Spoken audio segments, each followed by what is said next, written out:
Hey everybody, it's Mike over here at Growtopia, and it is October 11th, 2025. We have a massive northeaster coming. We've had temperatures in the 40s, the 50s, and the 60s. Well, if you guys are still wondering, I'm still growing tomatoes. My tomato plants are still growing. Look at this. I just went out there and just got this yield. Now, I know a lot of people think it's AI. I know a lot of people think I went to the supermarket and bought it. Well, that is a crock of bullshit. Why would I go to the supermarket when I can get a tomato that looks like a body bag from outside my house?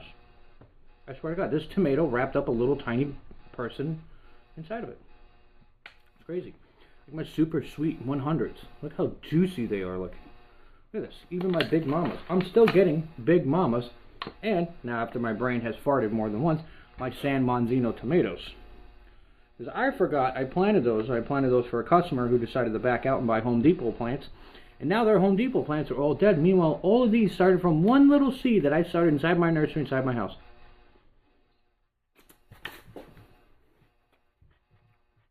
Talk about taking a bite out of nature. So, for the lovely individuals out there in the world that like to claim that all this is fake, look at my hair. Is that fake? We got plants in a section of my house called the bedroom.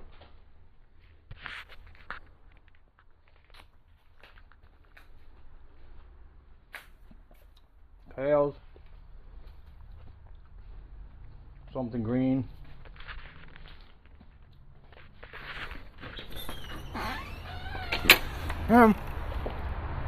We go out the back door and there's greenhouses. I'm planting them. Carrots in the back. Got rhubarb. Look at this. More kale. We got lettuce is going to seed. Romaine is finally dead back there. And a blue jay that's falling running around squawking at me. Over on the other greenhouse, our sun house, we got some other stuff such as citronella and peanuts in the back, and then here is Growtopia 1776. And you can see my cucumbers are done, and my tomatoes are still running. Look at these. Look at the tomatoes. So when you people out there claim that, oh, well, he's just buying stuff from the supermarket, well, here's something for you people. Blue jay, leave me alone for like 10 seconds here. See if I can take this off carefully. That I'm picking beautiful tomatoes out of my garden in the month of October in cold weather, getting ready for a northeaster. Zone 7A, Long Island, New York. I've never had tomatoes taste this good. Hello everybody, Mike. This is Mike. Like, subscribe, share it with your friends and family. Don't like, subscribe. Look at my dumbbell. I can't even explain how this even happened. Look at this thing. It's fat on both ends, but it's got like in the middle. Actually, depending on what you look at, it kind of looks like a Xbox, PlayStation controller. I don't have either or, so I don't know what they look like completely, but look at that gaming controller. A little too much skin in my mouth. You know what I'm talking about? But anyway, get out there and grow something. Don't just sit around and wish you could do this. And you're wondering how this is all accomplished and how it's all done is a very advanced, technical, complicated watering system, which is literally sprinklers on the ground held up to a spigot, and I control it on what day. So let's say you want to water, right, because we call it the orchard, and want to water that, you just turn that on full blast, and the sprinklers are all over the place in here, and it waters the whole area, the inside of this. Not like the rest of you people who like to water your driveways in the streets and your neighbor's lawn too, because you don't know how to directionalize your sprinkler head. It only waters the inside of the area. See? No water on the concrete here, Nothing coming over there. It waters only the area that's needed. Same thing with the greenhouses. We got this for the greenhouse. This line here was for the corn. This line might go away. I don't know if indefinitely, but it might go away for the new greenhouse. And we open that up so the water can come out the hose in case it gets left on, or you need to let it drip and stuff because it gets cold out here.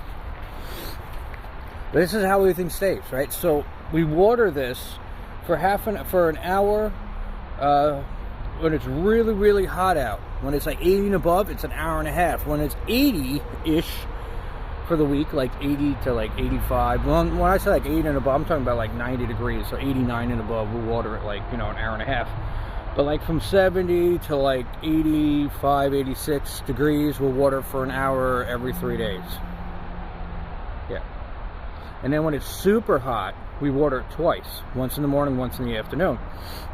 And then in the month of October, because the temperatures drop, and then we also get the strange weather and stuff, we'll water this once every few days. So once a week, twice a week, 3 times a week, depending on the temperatures.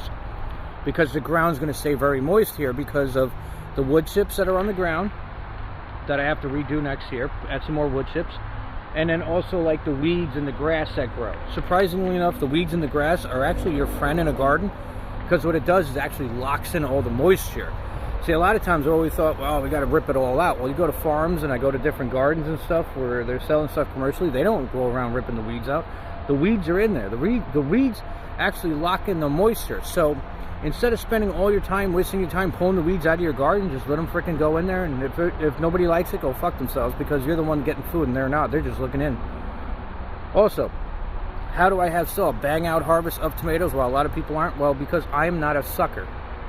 I do not cut the suckers off my tomato plants. And I keep telling everybody to stop doing it. And I see people do it. And I finally talked to one person the other day. And I told her, don't do that. You're going to kill your harvest.